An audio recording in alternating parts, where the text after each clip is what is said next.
नमस्कार, मैं दीपक शर्मा, मेरे हेतु मंच पर आपका स्वागत है। दोस्तों, मोदी जी के राज में लोकतंत्र का क्या हाल है, ये देश के नेता विपक्ष यानी राहुल गांधी से बेहतर कोई और नहीं बता सकता। अब ये बात मैं इसलिए कह रहा हूं क्योंकि आज राहुल गांधी लोकसभा में मोदी जी की घेराबंदी करना चाहते थे, कई मुश्किल सवाल पूछना चाहते थे प्रधानमंत्री से। प्रधानमंत्री अपनी खामोशी तोड़ें, सच बोलें। लेकिन राहुल गांधी ने जैसे ही ये कोशिश की कि आमने सामने सवाल जवाब हो, तो मोदी जी की जो ब्रिगेड थी लोकसभा में वो हावी हो गई और स्पीकर ने भी कहीं ना कहीं खेल कर दिया। यानी कुल मिलाकर राहुल गांधी की जुबान पर ताला लगाया गया और इस पर जबरदस्त हंगामा हो गया। संसद आज ठप रही।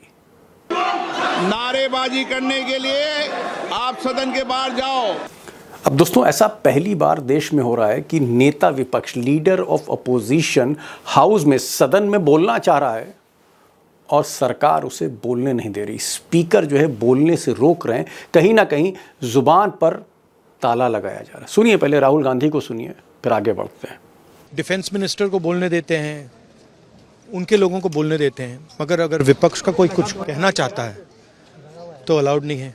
मैं लीडर ऑफ अपोजिशन हूँ, मेरा हक है, तो मुझे तो कभी बोलने ही नहीं देते हैं। दोस्तों, हमारी संसद में परंपरा रही है कि जब भी कोई नेता विपक्ष, लीडर ऑफ अपोजिशन बोलता है सदन के अंदर, तो कोई इसे टोकता नहीं, रोकता नहीं। मिसाल के तौर पर बीजेपी के जब Atal Bihari Vajpayee leader of opposition थे, या लाल कृष्ण आडवाणी नेता विपक्ष थे, या सुषमा स्वराज नेता विपक्ष थी, उन्हें बोलने दिया गया।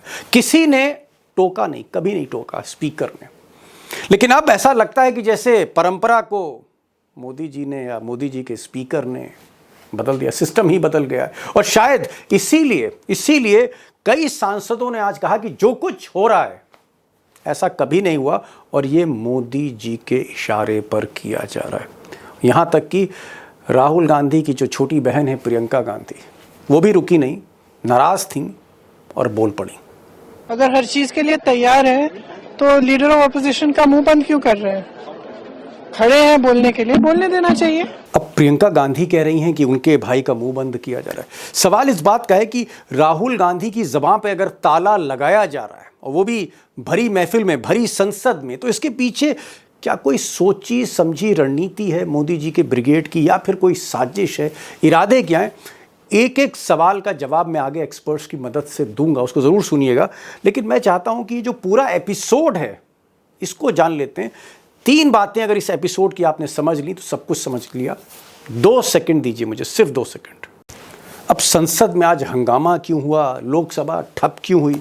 इसका पॉइंट नंबर 1 ये है कि राहुल गांधी चाहते थे कि मोदी जी आमने सामने बैठकर ये बताएं संसद को या पूरे देश को कि भाई ये जो युद्ध विराम हुआ, भारत पाकिस्तान के युद्ध में जो सीज फायर युद्ध विराम हुआ, क्या ये ट्रंप के दबाव में हुआ? क्या ट्रंप का दखल था? क्योंकि ट्रंप दुनिया भर में कह रहे हैं कि मैंने ही सीज फायर कराई थी, ट्रेड डील को लेकर मैंने भारत को धमकाया था।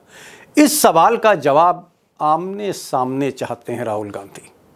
पॉइंट नंबर 2, राहुल गांधी ये भी पूछना चाहते हैं मोदी जी को सामने बैठाकर कि भाई मोदी जी ये बताइए कि पहलगांव में जो हमला हुआ इसमें क्या चूक हुई, क्या आपकी सरकार से चूक हुई? नंबर 1।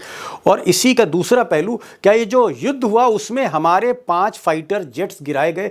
ये जो ट्रंप खुलासा कर रहे हैं दुनिया के आगे कि 5 जेट गिरे थे, राहुल गांधी पूछना चाहते हैं मोदी जी को सामने रखकर कि ट्रंप झूठ बोल रहे हैं या सच बोल रहे हैं। इसको क्लियर करिए मोदी जी।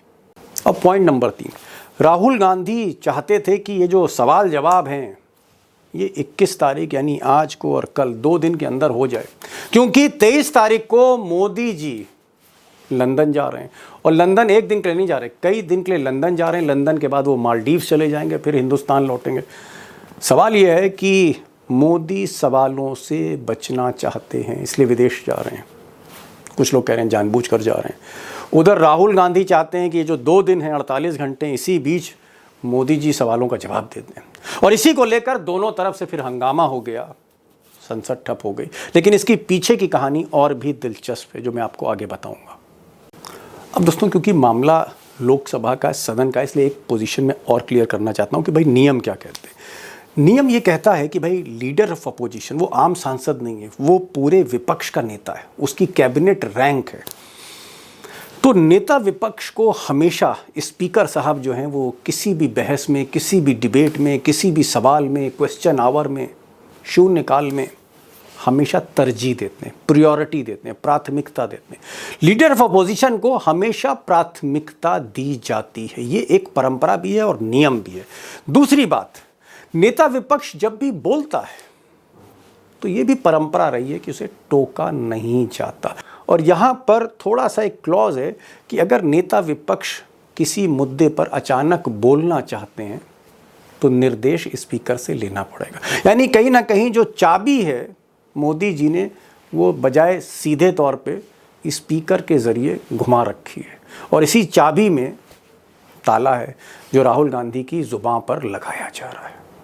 अब दोस्तों जो सवाल है वो यही है कि क्या राहुल गांधी को लेकर कोई खेल किया जा रहा है? बीजेपी कोई खेल कर रही है पर्दे के पीछे, मोदी जी खेल कर रहे हैं, या वाकई एक सोची समझी रणनीति है सरकार की, या साजिश है जो राहुल गांधी के साथ हो रही? लेकिन इससे भी बड़ा सवाल ये कि अगर ये साजिश भी है या रणनीति भी है या खेल भी है, ये कब तक खेला जाएगा? मोदी जी आज बच गए, कल बच जाएंगे, परसों लंदन चले जाएंगे, लेकिन कब तक मोदी जी बचते रहेंगे राहुल गांधी के सवालों से, देश के सवालों से? ये एक बड़ी बात है, क्वेश्चन भी इंपॉर्टेंट है। आज दो खास मेहमान हैं, दोनों ही आप कह सकते हैं कि हिंदुस्तान की जो संसदीय राजनीति है, पार्लियामेंट्री पॉलिटिक्स है, नेशनल पॉलिटिक्स जो है 35-40 वर्षों से उसको देख रहे हैं। विनोद शर्मा हिंदुस्तान टाइम्स से जुड़े रहे, आप कह सकते हैं महारथी हैं पत्रकारिता के, वो रहेंगे साथ में, और जावेद अंसारी रहेंगे, इंडिया टुडे ग्रुप से जुड़े रहे, मेरे भी सीनियर रहे। मैंने दोनों को आज बुलाया है, खुलकर बोलें अंदर की कहानी क्या है। मुझे लगता है कि इन दोनों पत्रकारों ने सारे धागे खोल दिए। विनोद जी, राहुल गांधी खुद कह रहे हैं कि मुझे बोलने नहीं दिया जा रहा, मैं लीडर ऑफ अपोजिशन हूं, मैं नेता विपक्ष हूं, मैं विपक्ष को लीड करता हूं, लेकिन स्पीकर और सरकार मिलकर उनको बोलने नहीं दे रही। यानी इस देश में अगर नेता विपक्ष की आवाज दबाई जा रही है तो राहुल गांधी का कहना था कि फिर बोलेगा कौन? मैं ये कह रहा हूं कि ये पहला सत्र है ऑपरेशन सिंदूर के बाद, ये पहली बार पार्लियामेंट मिल रही है ऑपरेशन सिंदूर के बाद। विरोधी पक्ष ने कहा कि हमको आप स्पेशल सेशन दीजिए, हम ये जो लड़ाई हुई है उसको डिस्कस करना चाहते हैं। सरकार ने बात नहीं सुनी।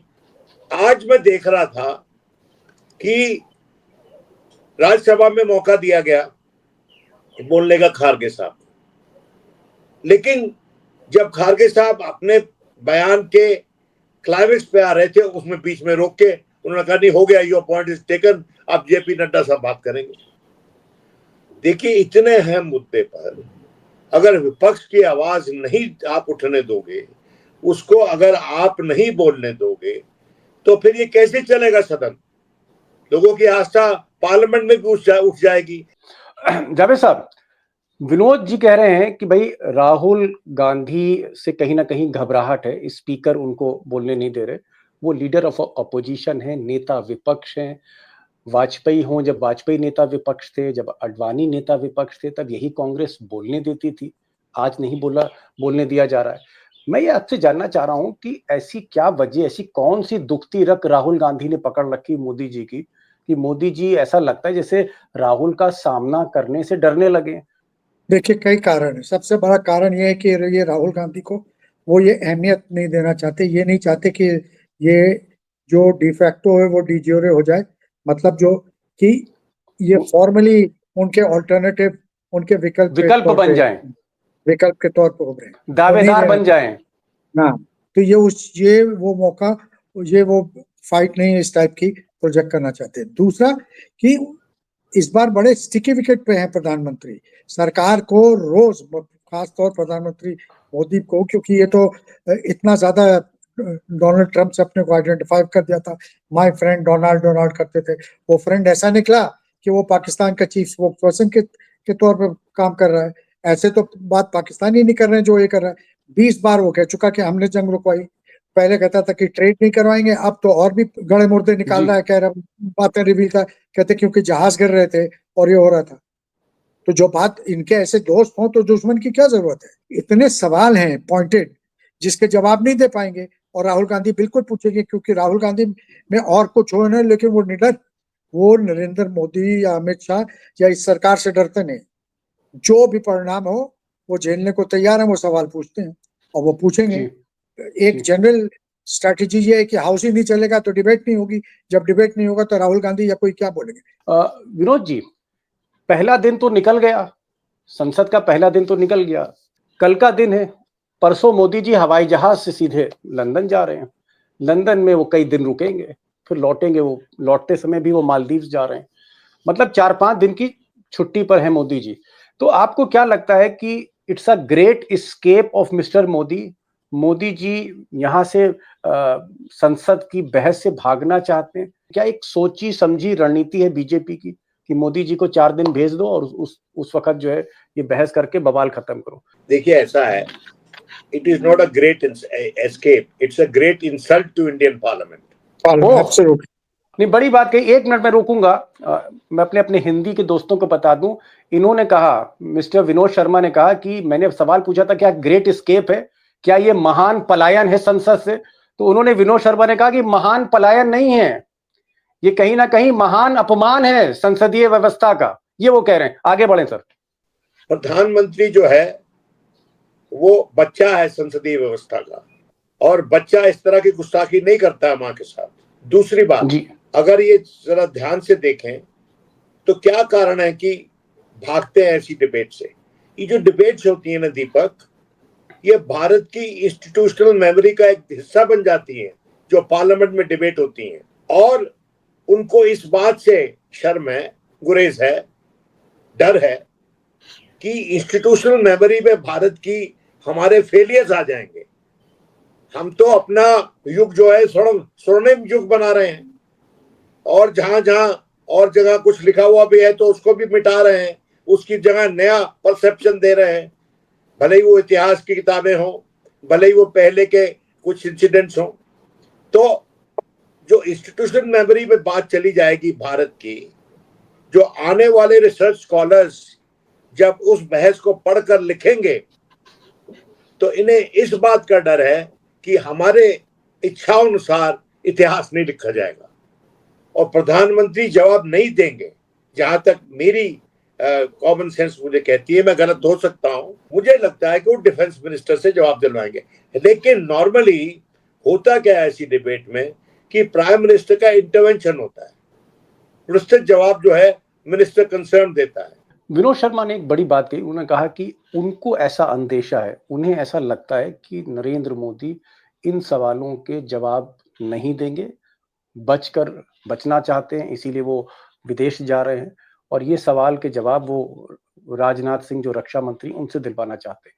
विनोद शर्मा का ये भी कहना है कि प्रधानमंत्री को इतने मुश्किल, इतने अहम सवालों के जवाब खुद देश को देने चाहिए, ये उनका कहना है। बहरहाल जावेद जी, आपको क्या लग रहा है कि ऐसा तो नहीं है कि मोदी जी चारों तरफ से घिरे हुए हैं, ट्रंप के सवालों से घिरे हुए हैं, सीज फायर से घिरे हुए हैं, चाइना बॉर्डर से घिरे हुए हैं, मोहन भागवत से घिरे हुए हैं, रिटायरमेंट की उम्र से घिरे हुए हैं, राहुल गांधी से घिरे हुए हैं, नायडू की नाराजगी से घिरे हुए हैं, नीतीश कुमार की तबीयत नासाज है उससे घिरे हुए, चारों तरफ से घिर गए हैं, बहुत प्रेशर में है, इसीलिए बचना चाहते हैं।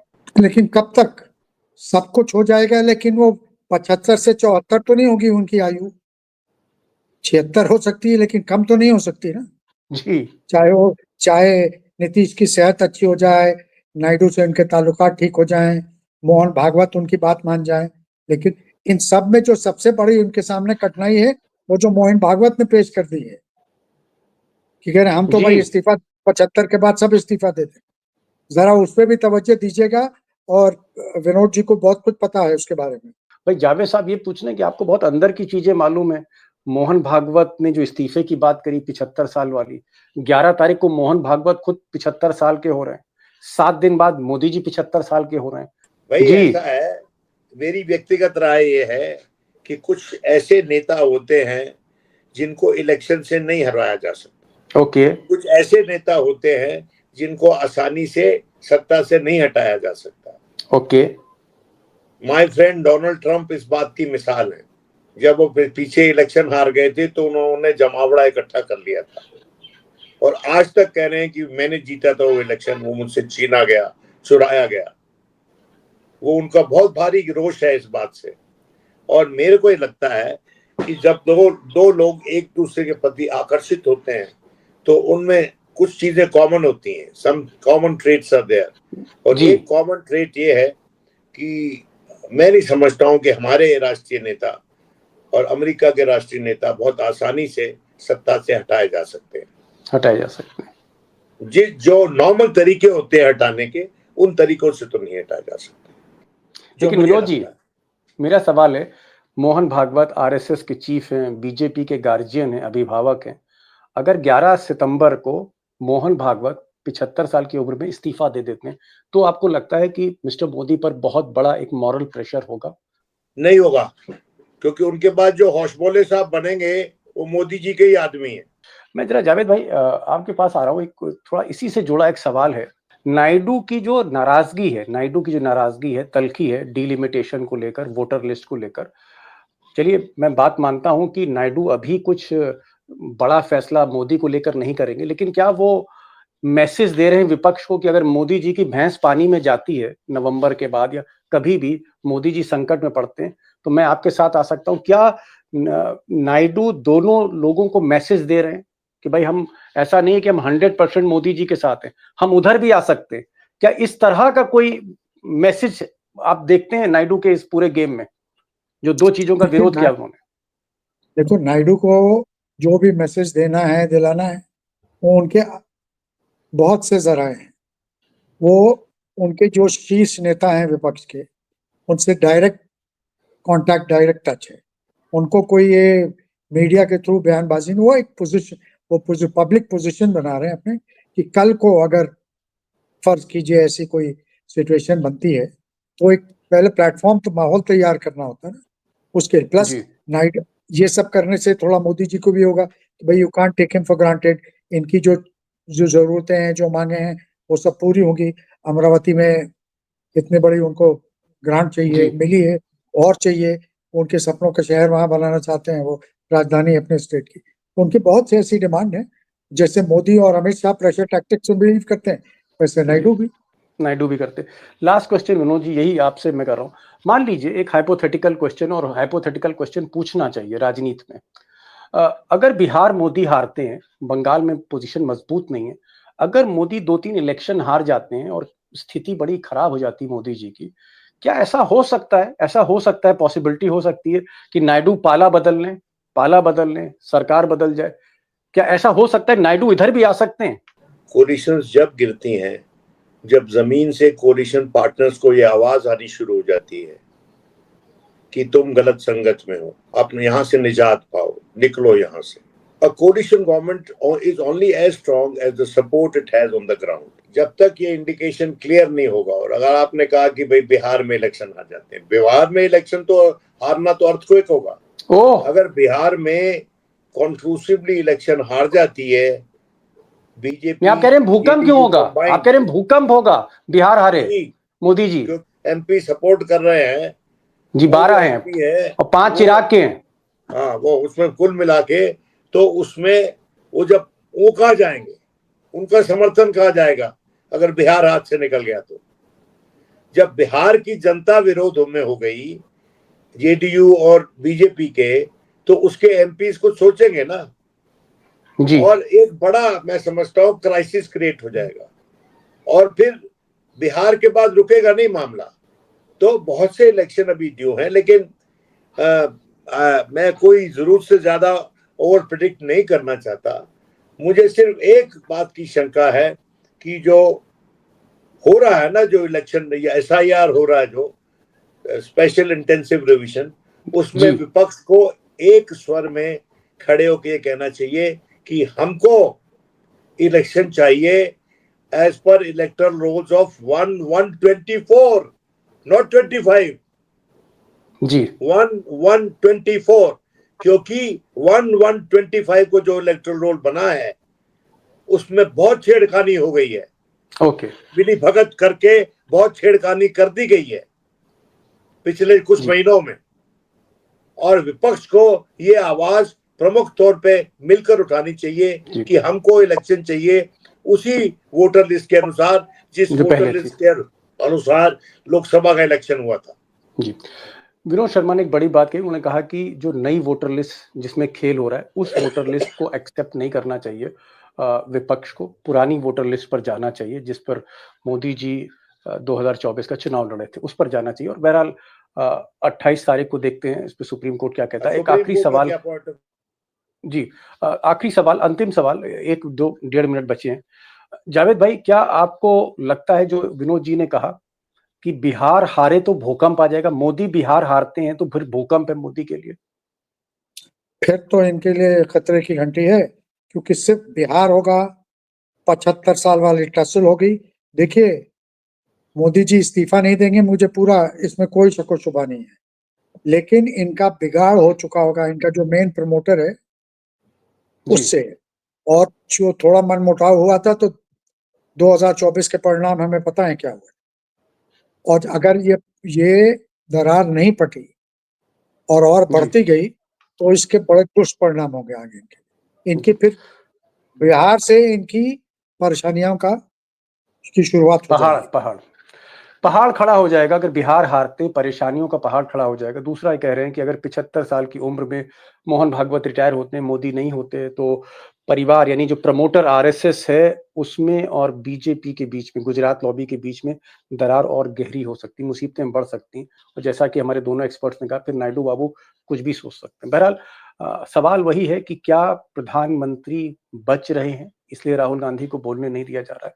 और जिस तरह से हमारे दोनों एक्सपर्ट, दोनों ही महारथी हैं सियासत के, इनका ये कहना है कि सिर्फ एक मुश्किल नहीं है, सिर्फ ट्रंप मुश्किल नहीं है, सीज फायर मुश्किल नहीं है, सिर्फ भारत पाकिस्तान मुश्किल नहीं है, सिर्फ वोटर लिस्ट मुश्किल नहीं, मुसीबतों का पहाड़ खड़ा है। और इस पहाड़ को कैसे लांघ के जाते हैं, बीच में खाई भी है, बहुत खराब स्थितियों में है। और इसलिए मैं विनोद जी की बात पर खत्म कर रहा हूं कि अगर खुदा न खास्ता बिहार हाथ से निकला तो फिर मिस्टर मोदी के लिए, नरेंद्र दामोदर दास मोदी के लिए फिर अर्थक्वेक है, भूकंप है, जलजला, ये वो कह रहे हैं। बहुत बहुत शुक्रिया, आप दोनों लोग आए और खुलकर बातचीत हुई। Thank you so much Javed साहब, thank you so much Vinod ji, आपने समय दिया, थैंक यू सो मच।